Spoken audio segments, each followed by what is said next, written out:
I can't believe that I'm actually saying this, but it's time to start seed saving from your garden for the end of the season.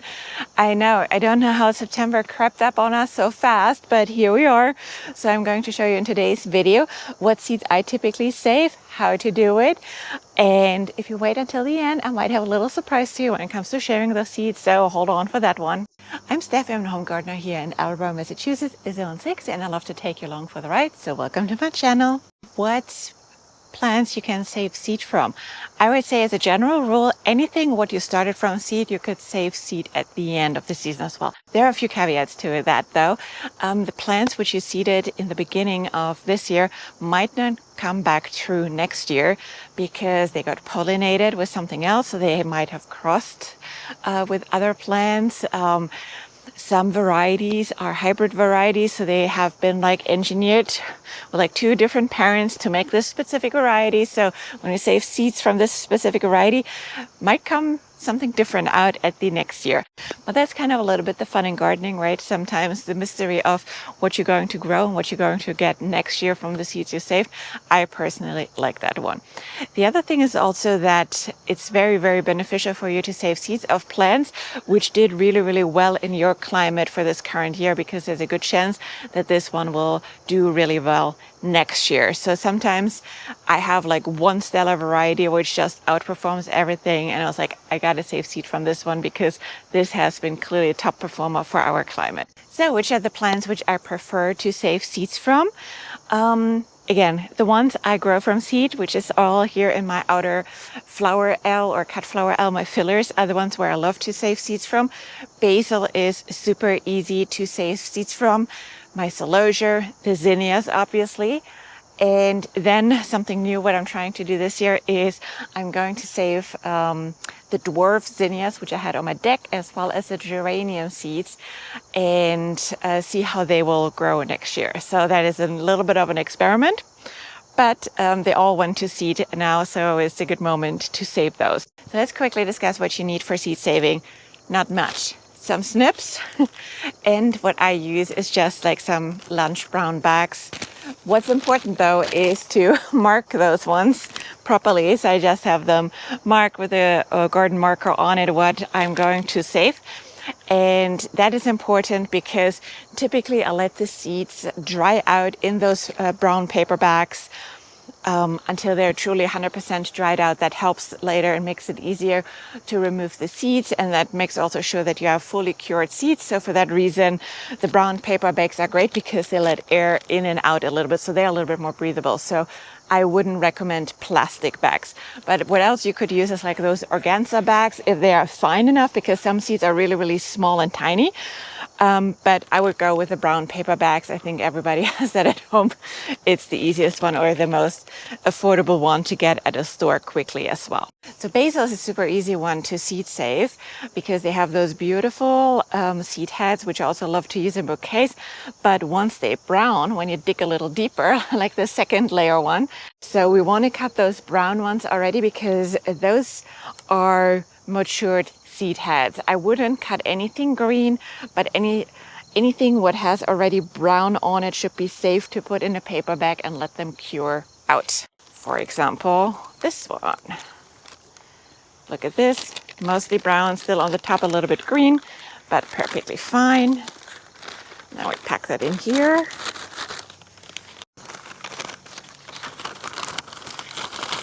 And then I cut as much or as little as I want. Basil generates a lot of seeds, so they are really, really easy to save. So, yeah. I usually save a good amount because I love to share it. I'll give you notes to that later or some information. But, yeah, it's super easy and super quick. So take as much as you need. And I typically, as I grow my basil all so close together, I always mark it as a mix because I'm not sure what crossed with what anyway.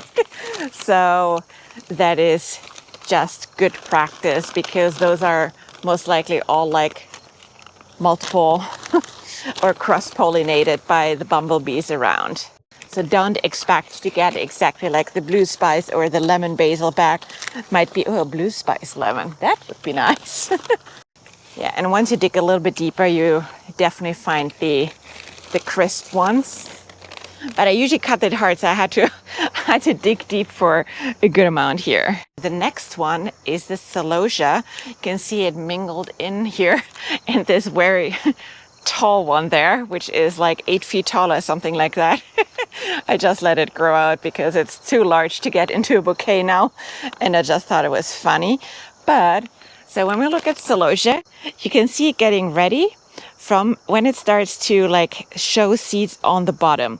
So for those ones, I don't wait until they are gray and brown, but more like when they start to show seeds on the bottom. So like this one has like seeds showing here on the bottom, is already like grayish, like blackish. This is when the seeds are about to pop, and this can dry out in the back and will produce beautiful seeds. So, and again, like once you go on the lower level ones, the ones which you haven't picked, those are the ones which will produce really nice seeds. Like this one has the seeds in those little spirals.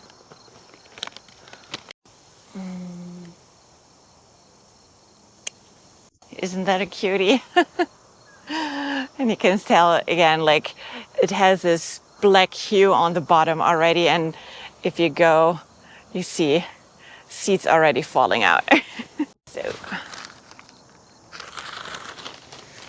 So next one up is the Zinnia, and I always try to get a head which is brown or still has some of those leaf left, because this is typically where the seeds are sitting, and those will still usually firm up and dry, and they have some more seeds sitting in between there. But the more leaves are still like crisp around it, the more seeds are typically in there. I think the birdies like to eat them because mine get cleared out quick. As long as they're like sitting on the top, the ones in the middle are a little bit better ones to find. Let me dig for a different one. This one is a little bit better one. Like when you tuck, nah, of course that doesn't work. When you tuck those ones here, you see the seeds are sitting on it. Yeah, there. Again, they gotta dry out completely, but that is what the brown bag is for. Careful with the bumblebees, you don't want to get into conflict. Yeah, it's kind of satisfying always to save seeds. It's like, I don't know, like any kind of preserving things from the garden always brings me joy. I don't know why, but it is definitely that way. So let me cut a few more here. The drier they are, the better. You don't want to pick them too early, then the seeds might not mature when they dry. But it's not as difficult as it might sound. And if you are not sure about the viability of your seeds later when you save them, there is a very, very simple trick in the winter which you can easily run to do germination tests. So if you're curious to learn about that, let me know in the comments and I'll show you that when it's cold outside. Okay, so let's go on the deck for the rest. You might remember our beautiful containers which we grew completely from seed to save us money this garden season round. If you want to learn more about it or plan already for next year, check out this video. And you can tell they got tired at the end of the season. I should have been better with deadheading. That is on me, that's not on the plants. I just let them do their thing and didn't do much. I think they got one round of deadheading, but those need to be kept up a little bit, especially the geraniums, to keep producing, as well as the zinnias. But I enjoyed it so much. They were so, so gorgeous.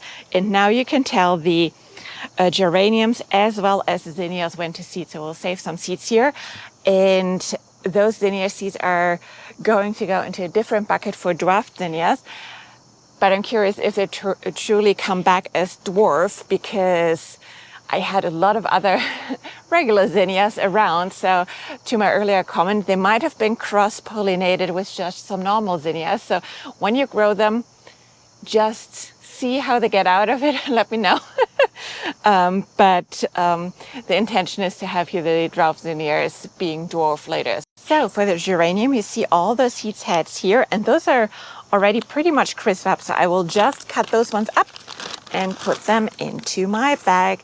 The seeds are sitting in those little pockets which burst open and then actually fly somewhere else. So I think we just found the right moment for most of them before they open and fly away. So that's a good moment in time. This also means they are mature. So do you see those ones? They're starting to fly. And then when we check out here the zinnias, those are actually a lot better examples than we saw earlier downstairs in the garden, because they have still the petals on and they're loaded with seeds. So I'm really excited for those ones. Look at that. So you see a lot of seeds in between the chaff. So just take those ones. And this is really how easy it is to save seeds. Wait until the seed heads started to brown, then that is a good moment to put them in the bag and let them totally dry out and crisp up, so you can fizzle the seeds out later when they're completely dry. And now one last exciting note, which I teased already earlier. So every year I do a little free giveaway of my saved seeds for my community here on YouTube and on Instagram. So I'll share usually around Thanksgiving a link with you where you have a couple of weeks to sign up and pick which seeds you want. Like the ones we picked today will be available there, and it is typically the first 100 will get a seed package from me around Christmas, and that's my way to give back to the community. So I'll help you subscribe so you don't miss that later. And otherwise, let me know if you have any other questions regarding seed saving. Otherwise, subscribe and watch another video. Thank you.